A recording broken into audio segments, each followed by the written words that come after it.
Now, yesterday I sat down with the Vice President JD Vance in Washington, where we covered a number of topics, including the radicalization of the Democratic Party, President Trump's foreign policy, and Operation Arctic Frost. Here's more of that exclusive interview. Take a look. The Democratic Party has been radicalized. You see this with Mamdani. Yeah. You hear the rhetoric, I'm sure, the likes of Gavin Newsom and J.B. Pritzker. If you were to ask me today who probably the leading contender for Democrats is, and he's gotten angry, we used to actually get along. His last text to me was not exactly very pleasant.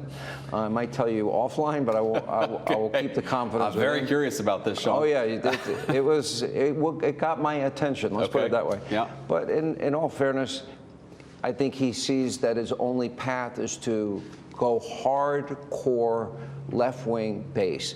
AOC, old guard has to go. Mamdani, the Squad, AOC, Jasmine Crockett, Grandpa Bernie, Pocahontas. They really are the power. But Schumer's done. He's finished. Schumer's done. I think the far left has completely taken over that party. In particular, what bothers me is the rhetoric around violence. I mean, if you look at the way, in the wake of the Charlie Kirk assassination, that these guys were justifying it, making excuses for it. Most of them weren't explicitly endorsing it, but all of them would say, well, Charlie Kirk said some controversial things. And I would say, as his friend, so what? You say some controversial things in the United States of America, and that's what you're focused on after a father of two young children is murdered in cold blood in the public. It's horrible.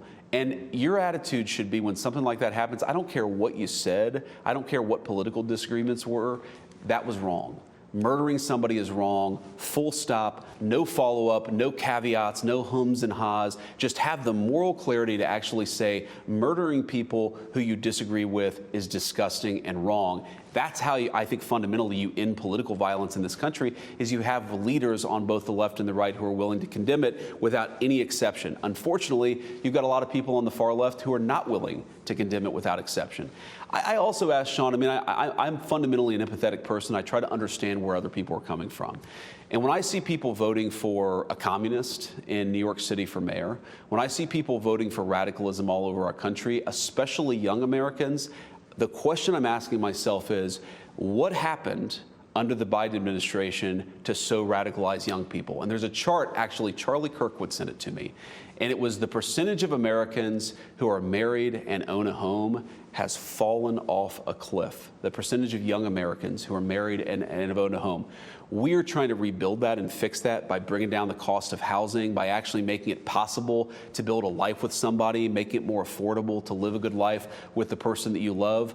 But the reason why I think so many people are radicalized is because the Biden administration was such a disaster, and that's why what we're doing is so important. If you look at the history, if you look at communist revolutions in the past, it always comes from young people, and it always comes from young people who have been radicalized.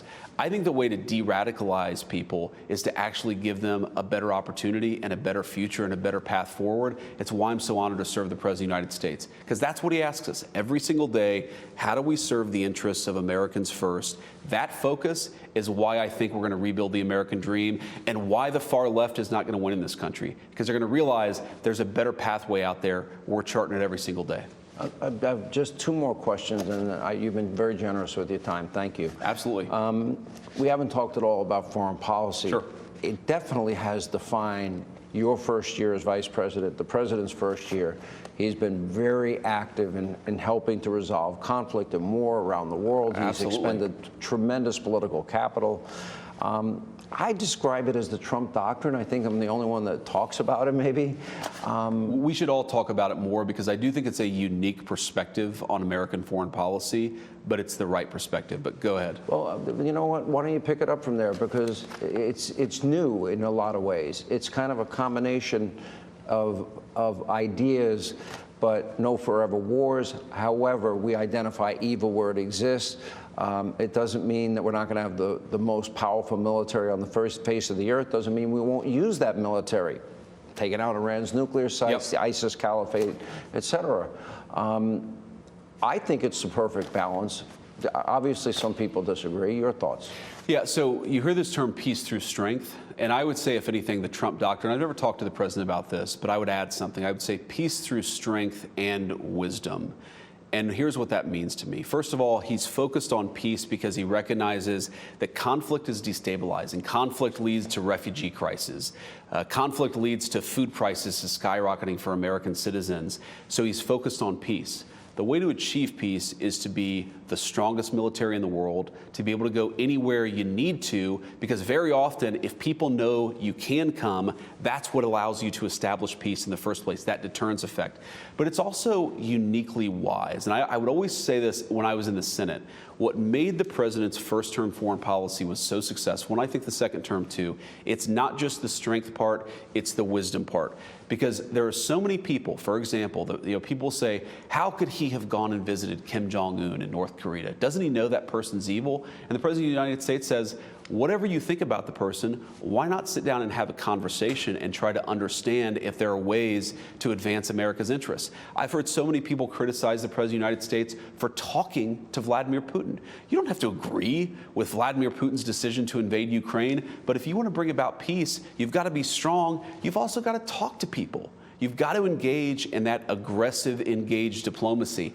And I think the President of the United States, his doctrine is to have the strongest military in the world, to focus on peace, but not to allow the D.C. press corps to tell you who you're allowed to talk to and how you're allowed to engage in diplomacy. That rejection of that conventional wisdom, that's a critical part of the Trump doctrine, and why I think, foreign policy-wise, I don't think there's been a president in a generation who's even come close. I was born in the era of Reagan. I was 4 years old when Reagan left office. I've never seen a president who's accomplished so much, who's achieved so much peace, who's been able to advance America's economic interests through his foreign policy. People talk about foreign policy, and of course, foreign means not in the United States. But how do you think that we're able to get these trade deals? How do you think that we're able to bring in hundreds of billions of dollars through tariffs? How do you think we're able to bring in $18 trillion in new investments? There's a foreign policy element to that, and I really think it's a very unique perspective. But I actually think, even though the Democrats won't ever admit it, that administrations for the next 40 or 50 years are going to be guided by the Trump doctrine in the same way people were guided by the Monroe Doctrine 200 years ago. I think you're right. Last question, Arctic frost. It is getting bigger, and I talked to sources this morning. It's about to explode. And things that we thought were long lost and gone, I want to be a little cryptic, are not lost. That's right. And they're not gone. That's right. Yeah, I want to be a little cryptic too, because I know that we're it's still in the early stages of this investigation. But look, Sean, I think it's one of the great scandals in American history. I think this is definitionally the Biden administration, the deep state, using the apparatus of justice to go after their political opponents. And I also think it raises a very critical issue, and something that I'd encourage my Senate friends on the Republican side to wake up about, because eventually you're going to see prosecutions, not just Arctic frost related, but on a whole host of other issues. Eventually, we need certain subpoenas that have to be issued by a court. Eventually, you need local prosecutors, U.S. attorneys, to go after some of these people in a court of law. If you can't get a U.S. attorney appointed because the Democrat won't give you a blue slip, or you can't get a judge confirmed because the Democrats are gumming up the work of the Senate, Republicans have got to open up their perspective a little bit. And again, I said that some of these people are very dear friends of mine, but why do we allow the blue slip process to prevent the president from appointing a U.S. attorney? Why do we let the blue slip process make it impossible for Donald Trump to appoint a federal judge in California? If you want justice, you've got to empower the President of the United States to actually appoint the officers of justice all over the country. The Democrats are stalling that.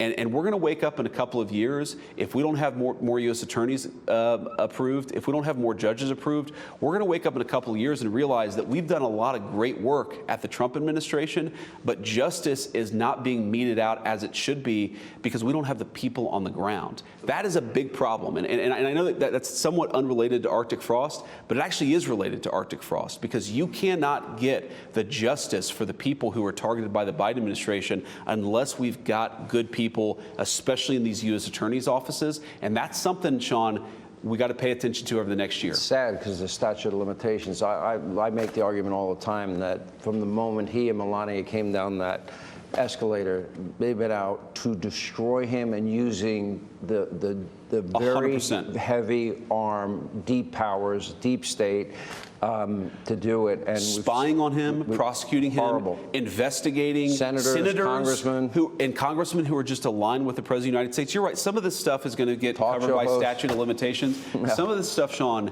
some of this stuff we can and we should prosecute. And I'm just telling you, this is going to be a real problem. And the people who watch your show are going to get really pissed at Senate Republicans, excuse my language, if we don't have the U.S. attorneys on the ground to actually achieve justice. People are going to get angry, and rightfully so. Mr. Vice President, it's been a year.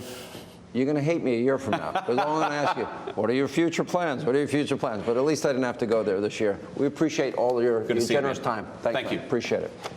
Hey, Sean Hannity here. Hey, click here to subscribe to Fox News YouTube page and catch our hottest interviews and most compelling analysis. You will not get it anywhere else.